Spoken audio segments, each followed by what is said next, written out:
Okay, so welcome everyone to the presentation on what's new and what's changed in VuFind 9. We'll start with the high-level stuff. We'll get into the nitty-gritty details, and hopefully most of this will not apply to everyone, but I just want to be sure that we all are aware of what's coming. So first of all, the exciting things about VuFind 9.0, major new features. Probably the biggest new feature is what's called blended search. And there was a video recorded about this in detail at the last VuFind Summit, which you can find on YouTube.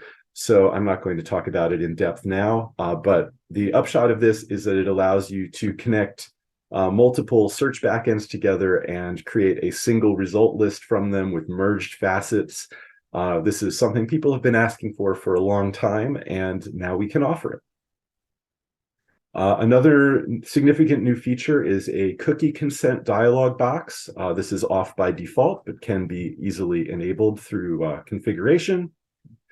Another one is the ability for users to leave star ratings on records, either in conjunction with comments or independently. Again, this feature is off by default, but it's a new social setting that can be turned on. We also have a few minor new features. We have something called the interval CAPTCHA handler. This puts a time-based limitation on certain actions. So rather than providing a visible control that people need to interact with to indicate that they're not a robot, instead this just puts time limits. So for example, you can say a user can only send an email once every 5 minutes.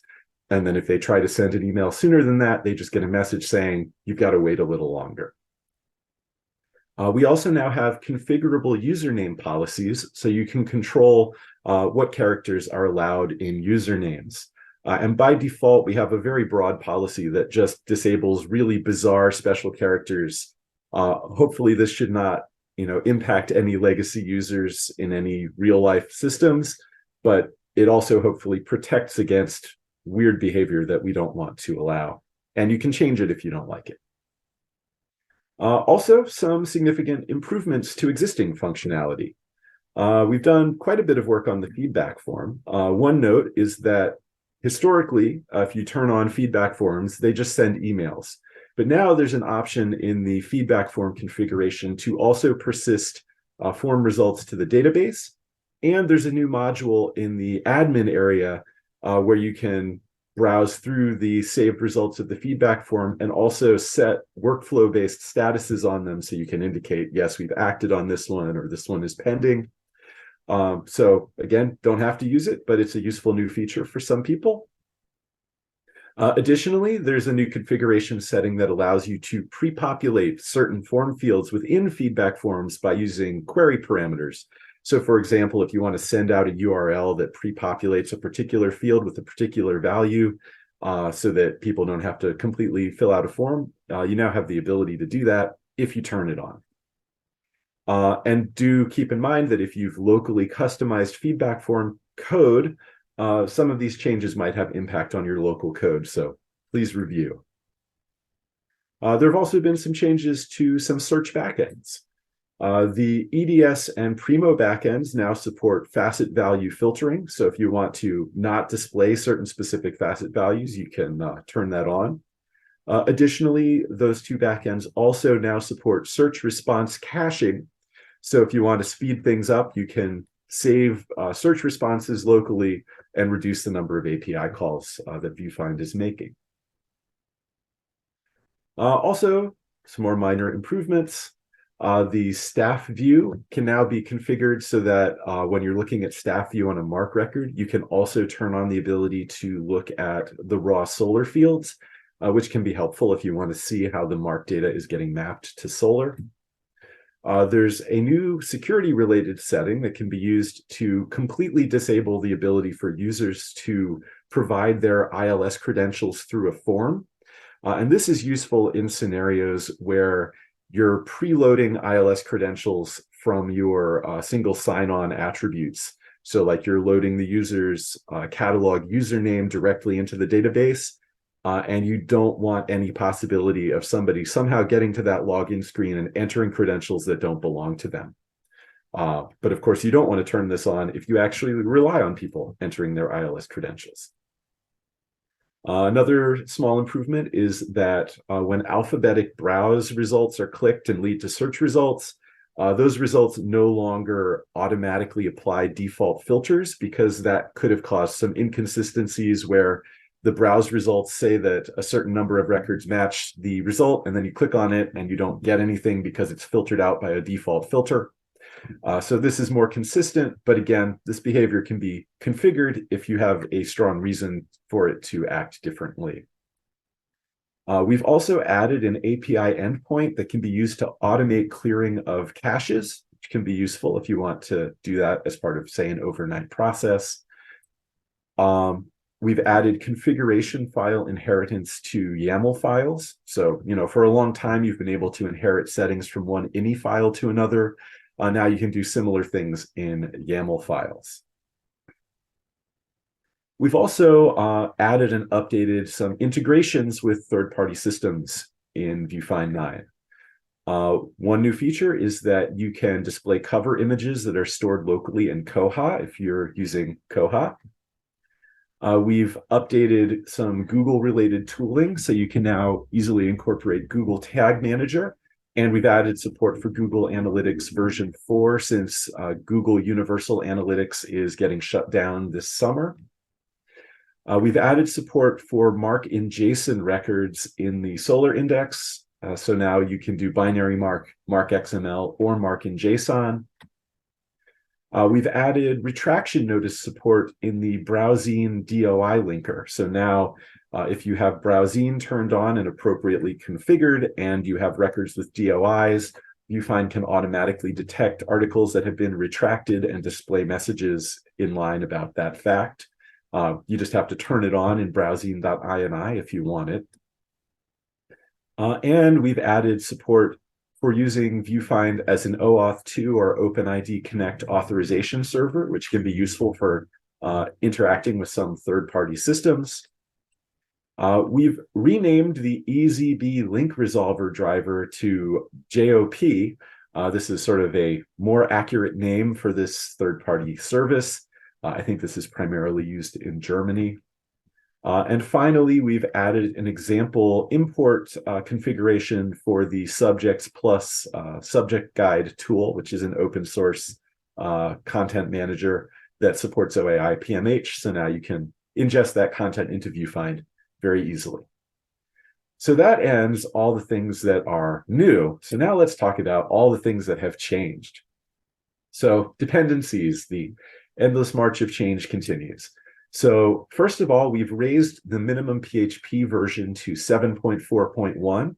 I think this is an uncontroversial change because PHP 7 has hit end of life and everyone really ought to be using PHP 8 by now. But in the interest of making progress incrementally, we didn't raise the version all the way to 8 yet, but we will do that in release 9.1. So be aware, next release is going to require PHP 8. I strongly advise being ready for that. But if it's taking a little bit more time to get there, VuFind 9 will still work with PHP 7.4. We've also dropped support for Apache 2.2, which has been end of life forever. So again, I don't expect this is going to inconvenience anyone. It's just that the default VuFind Apache configuration had a whole lot of conditional logic to detect whether you were using Apache 2.2 or 2.4. It really made sense to simplify that at this point, since everyone should be using Apache 2.4 anyway. So I don't expect this to negatively impact anyone, but keep in mind that you can potentially simplify your own Apache configuration now if you want to. We've also upgraded Solr to Solr 9, specifically Solr 9.1.1. And this is a significant Solr upgrade. You absolutely need to reindex all your records when you make this upgrade because there are some changes to the way highlighting works. And if you just point Solr 9 at an index that was built with VuFind's Solr 8 schema, you're going to get fatal errors if you do anything related to highlighting of authors. So be aware of that, plan for it, get ahead of it. I think you might be able to work around it by disabling highlighting, but that's obviously not ideal. Another important change is that Solar 9 now only binds to localhost by default. So if you're running Solar across servers, accessing it through a particular host name, you need to set the Solar Jetty host environment variable to tell Solar what name to bind to, or else it's not going to work. So that's a couple major gotchas to be aware of related to the Solar upgrade. Other dependency changes. OpenSSL 3.0, which is being included in more and more distributions, it no longer supports Blowfish encryption by default, but Blowfish encryption is what VuFind has been using for a long time to encrypt ILS credentials unless configured otherwise. So you're going to need to change that or things will stop working. But the web-based upgrade tool that most people use as part of every upgrade will detect this situation and guide you through what you need to do to fix it. So shouldn't be a big problem. Just be aware that this is a thing you will have to do either now or probably in the near future. Also significant is that Laminas has updated itself to use the PSR container library instead of container interop. So PSRs are PHP community standards for interoperability, and the standard for containers, like the Laminas Service Manager, has been around for a while, but it was predated by a non-official sort of interim version, and that's what's happening here. We're updating from the interim version to the real standard. This just means that any code that refers to the interop container namespace needs to be changed to PSR container. And one slight exception to that is interop container exception. That class becomes PSR container exception. So the class name gains the word container. Anyway, this change has been made throughout VuFind, but if you have local custom factories, there's a good chance that you're going to need to update them just to make these minor namespace changes.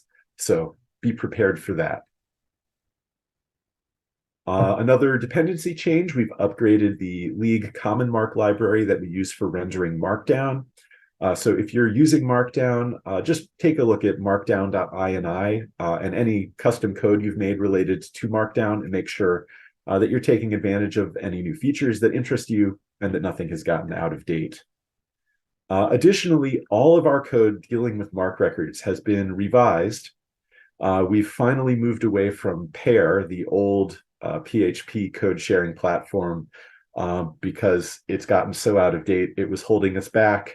And this meant we had to say goodbye to the old FileMark library that we've used forever for interacting with mark records.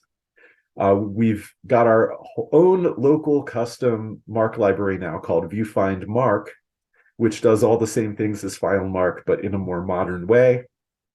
So again, if you have local custom code that's using FileMark to interact with mark records, that's going to need to be revised to use the new mark library instead. Finally, the API specification has been updated to use the OpenAPI 3.0.3 standard. This just brings things up to date. It doesn't change anything about how the API works. All the endpoints and parameters and everything are identical, just the published description of the API has been modernized. So I don't think that this will impact anyone negatively, just wanted to make you aware. All right, now on to other changes, and this is where we start to get deeper into the weeds. Some of these things may be very specific. If you don't know what I'm talking about, it probably means you don't have to worry about it, but I just want to be sure that all of these things are covered.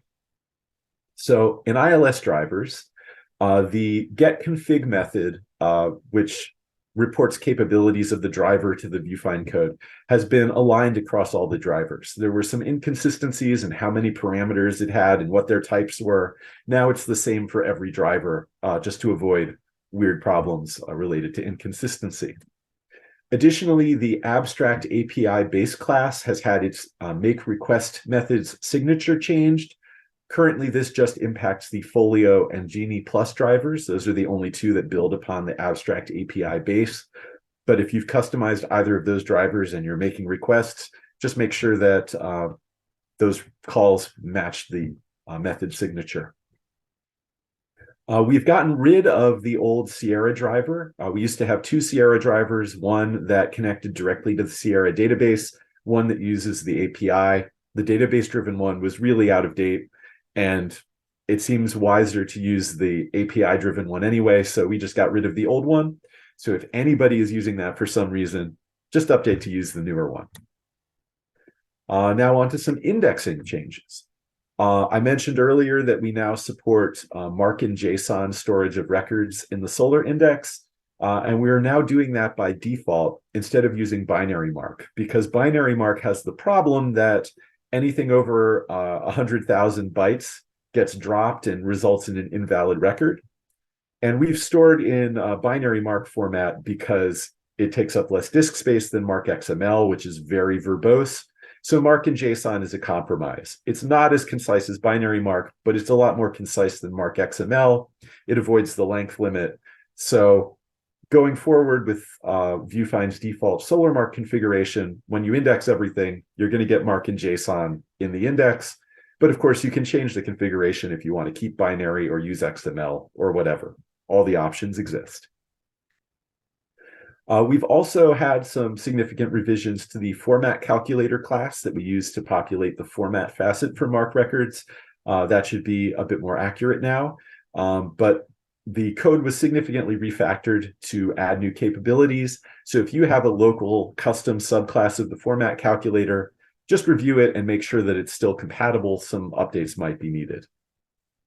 We've also deleted all of the shell and batch scripts that lived in VuFind's import bin subdirectory. These actually came from a really old version of SolrMark and didn't work anymore, but they've been sitting around because nobody noticed. So I don't expect that deleting them will hurt anything, but be aware those scripts are gone.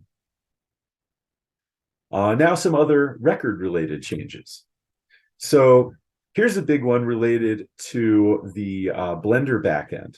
Record drivers now differentiate between source identifier and search backend identifier. What this means is that previously record drivers just had one backend identifier on them. This is where I came from.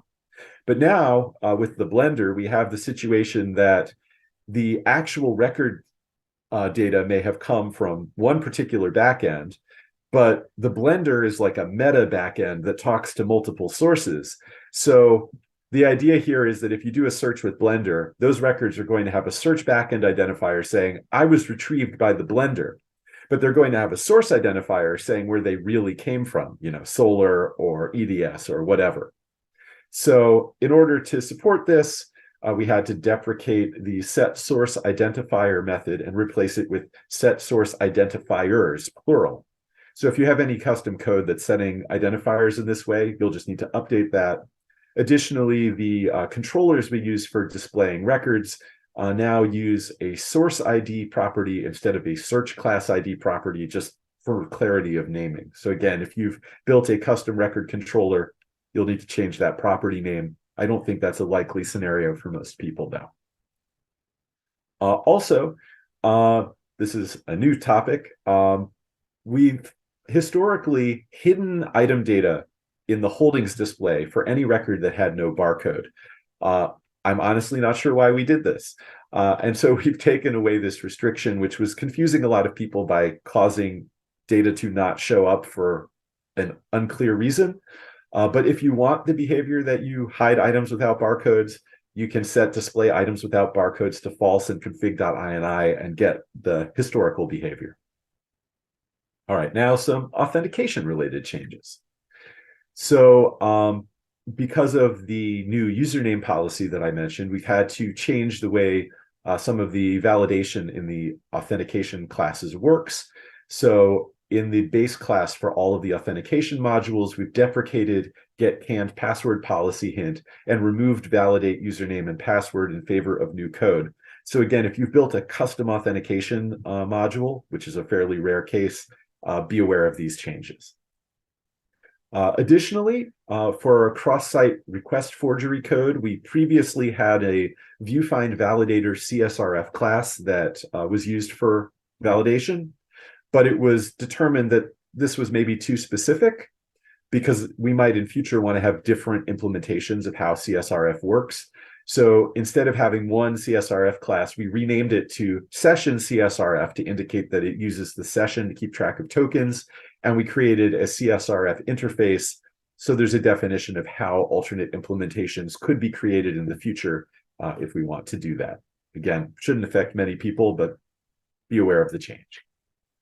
Now, search-related changes. VuFind now passes around a new query parameter on a lot of its URLs called SID, which tracks the ID of the last search that the user performed. This allows VuFind to keep track of its state more consistently. Previously, the search ID was only stored in the session, and this could result in weird behavior, particularly when a user had multiple tabs open and was doing things in different tabs at the same time. So, it's still not perfect. I think you can find ways to get yourself into a weird state if you do really weird things, but this should be a lot more stable than before. But implementing this required changes to a few classes, including the VuFind record tab collection list, the results scroller controller plugin, and the VuFind search memory class. So again, if you've customized those things, just take a look at your customizations, make sure they still work. There's also been some refactoring of hierarchical facet processing logic. It was originally sort of built into some of the search results classes, but now it's been moved out into a separate helper class to make it more reusable and to reduce the size of individual classes. We've changed the way that configuration files are loaded in the factories for Solr search backends. This makes things a lot more consistent and simplified some code. But again, if you have a custom Solr search backend factory extending abstract Solr backend factory, you might need to make some adjustments. We've also made the build query string method of the URL query helper static and public so that it's easier to reuse. Don't expect that to affect many people. The hide facet value listener in the Solr area of the code has been moved to the base area of the code because it doesn't actually contain Solr specific logic, and it's now being shared between multiple backends. So that's just a minor change. And moving into search backend specific changes, the internal format that VuFind uses to represent facet data has been standardized across the Solr, EDS, and Primo backends. Previously, all three of these backends represented facets in their own quirky ways, but it made sense to normalize it across all the backends because that enables the Blender to do things in a more straightforward fashion. So if you have custom EDS or Primo code working with facets, be aware that those data structures have changed a bit, so you may need to change it. Also note that we did not have an opportunity to do this work on Summon. So Summon still has its own unique facet data format, and thus it does not yet work with the Blender. So if you want to blend Summon results, a little bit more work is needed. The community will work with you on that. We just didn't have any Summon users engaged in the project, so we weren't able to test anything. Didn't want to change it without a stakeholder involved. Additionally, the Solr connector class has been revised a bit. So if you're directly accessing the Solr connector in any custom code, take a look at it, make sure it still works. Additionally, factory and constructor expectations for the EDS search options have changed in order to support on-demand retrieval of data from the EDS API. Prior to this change, VuFind would make API calls every time it constructed EDS objects, potentially, and that resulted in overhead and performance issues. Now all this code has been refactored so that we only request the data when we actually need it, which should speed some things up. All right, now moving on to internationalization changes. We've done some work to clean up some of the language files, and just a handful of translation strings have either been removed because they're not needed, renamed for clarity, or split into multiple versions so that they can be translated differently in different contexts. This slide shows a list of all the major changes. I'm not going to read it all to you. I will share this slide deck after the presentation, and all these notes are also in the changelog in the wiki. So if you're concerned about the details, feel free to take a look. But the point is, if you use any of these translation strings in local custom code or templates, you'll need to make adjustments to keep everything up to date and ensure that it still gets translated. Now on to theme-related changes. So here's a big one. In VuFind 8, we introduced an icon system that allows us to render icons in a standard way and override them through configuration. So you can, change what icon is displayed in a given context just through a config change in your theme configuration. But in VuFind 8, we only use this feature in a small number of places. In VuFind 9, every icon in the themes is using the new icon system. So it is widespread. There are a few cases where icons have changed just because while reviewing it, we found a better option. So you may notice some minor visual changes. And also the CSS around icons has been significantly revised, particularly in cases for displaying a link containing both an icon and text.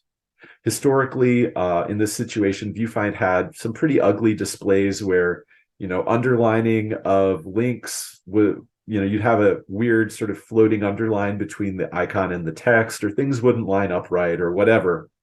And we've added some more explicit markup and styling to make everything look more uniform and clean. But this required a lot of changes to a lot of templates. So be aware of that when you're updating. And if you have any custom links with icons in them, you might need to style them to match the new markup style of the core. Also, minor change, the icon view helper as defined in VuFind 8 had a dependency on the head link helper. We got rid of that in VuFind 9, so it's all a little bit simpler. I doubt anyone has their own custom local icon view helper, but if you do, be aware of that change. Additionally, the theme info class used in the VuFind theme module has a get merged config method that's used to retrieve theme configuration. And it had a parameter called flatten, which I don't know why it was added. I don't know what it was supposed to do, but it never worked right. It didn't really do anything. And so we got rid of it in VuFind 9. So since it didn't work and didn't seem useful, hopefully nobody's using it for anything and won't miss it. But if somehow you're doing something weird custom with get merged config, be aware of this change. Another important but minor change is that in the account area, in the sidebar menu, if you have the AJAX status setting turned on, you'll get little notifications about things like overdue books or things ready for pickup, etc. And the CSS classes used to display some of those counts have been renamed to be a little bit more descriptive. Previously, it was okay, warn, and overdue, and they've been changed to account info, account warning, and account alert to be more general and more specific at the same time. So if you've customized those, anything related to that, just be aware of these name changes. Finally, on the theme front, currency formatting has been refactored to its own service. Previously, the get user finds AJAX handler was, I think, using the safe money format view helper, but that was a weird use of a view helper. So now the currency formatting has its own class, and that class is shared between the things that need to do formatting of currency. And that transitions nicely into other changes related to AJAX handlers. One small thing is the get user finds AJAX handler previously returned a key called value. This has been changed to total to make it a little bit more precise and consistent with other user status AJAX handlers. And finally, the DOI lookup AJAX handler and the browsing DOI linker plugin have both had constructor signatures and factories changed. This is related to the new browsing functionality I mentioned earlier. So that's all of those changes. Let's talk about things that have been deprecated or removed. One really important thing is that the PHP-based less compiler, which was deprecated before, is now fully removed. If you were compiling less into CSS with PHP, you were getting significantly different results than if you were using Node, and that was a problem. So we just got rid of it to prevent people from getting confused. So use grunt less for now, and that's going to be npm run something in the near future. We've also gotten rid of the hunt library, which was used to detect when the user scrolled and certain areas needed to have statuses plugged into them. But the native intersection observer does the same thing. We don't need a third-party library to detect when areas come into view anymore. So hunt is gone. So if you used hunt for something local, just be aware you can do that in a cleaner way now. Additionally, the controller plugin abstract request base get valid IDs method has been replaced by a validate IDs method. This affects how we confirm that people are passing in valid IDs when they place holds or other types of requests. Again, not a thing that I think many people are likely to have changed, but if somehow you have, be aware of this. Additionally, all code reported as deprecated in VuFind 8 has been fully removed in VuFind 9. So the ILS driver cache trait has been removed. You should use the more generic cache trait. The record link view helper is gone. Use record linker instead. And the VuFind search services all use the command pattern for every call. There were a bunch of more specific backend methods like search and retrieve and so forth. Those are all gone. You have to use the command pattern now. But we had already refactored to use the command pattern in VuFind 8. So hopefully this is not a shock for anyone. Now, some database related changes. First of all, the database schema has grown because we've added some new features like the ratings. So you'll need to run a database upgrade to just add all the new stuff to your local database. This is part of the web-based update process, which, as I mentioned, I think everyone should already be doing anyway. The VuFind DB table search save search method has been changed. There was a bug that was causing duplicate searches in search history, and in order to fix it, we had to make some low-level changes, including this minor method signature change. Additionally, there's a VuFind DB table expiration trait, which is shared by a number of command line tools for expiring outdated data in the database, like old searches, for example. And that trait had to be revised to fix a problem that would allow it to go into an infinite loop. So if you built anything custom relying on this trait, just be aware it's changed a little bit.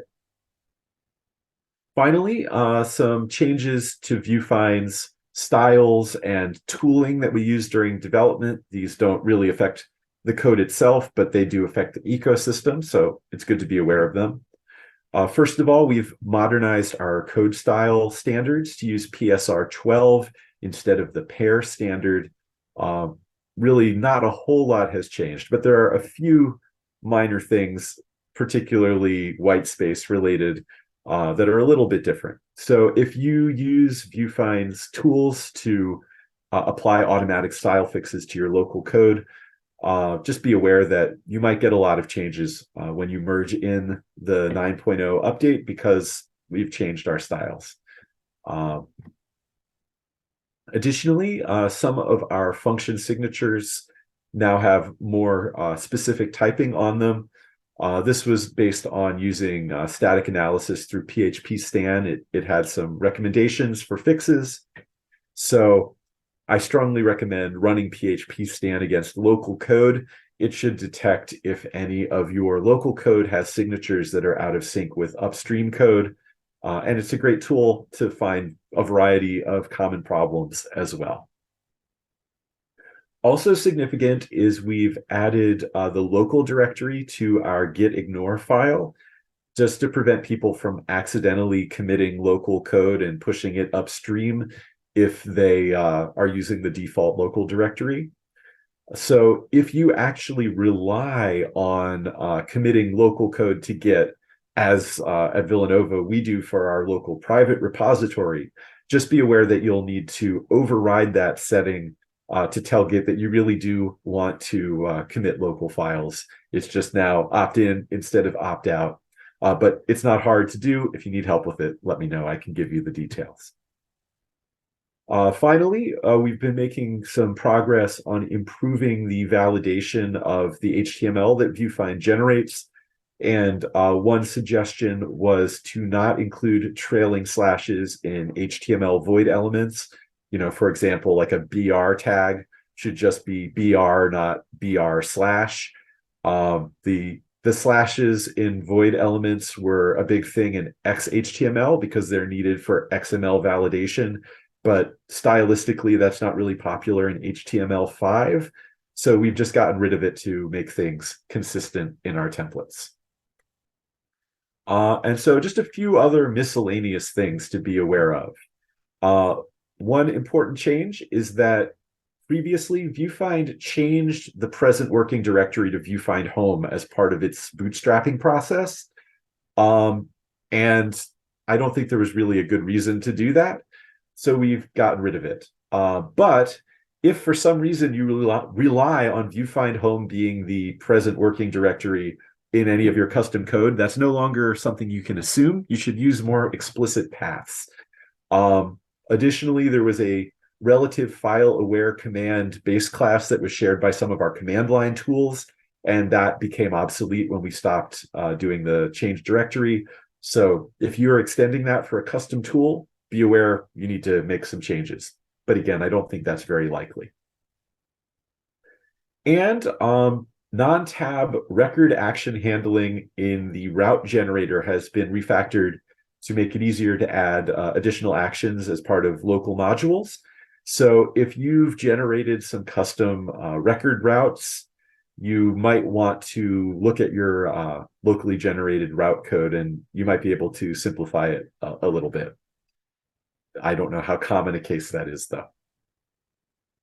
And that's it. So I just wanted to share a few resources, and keep in mind that I'm going to post this PowerPoint so you can get these links. You don't have to write them down right now. So first of all, I recorded a video a couple of years ago about how you can do a VuFind upgrade using Git to automate some of the processes of like updating your configuration and local templates.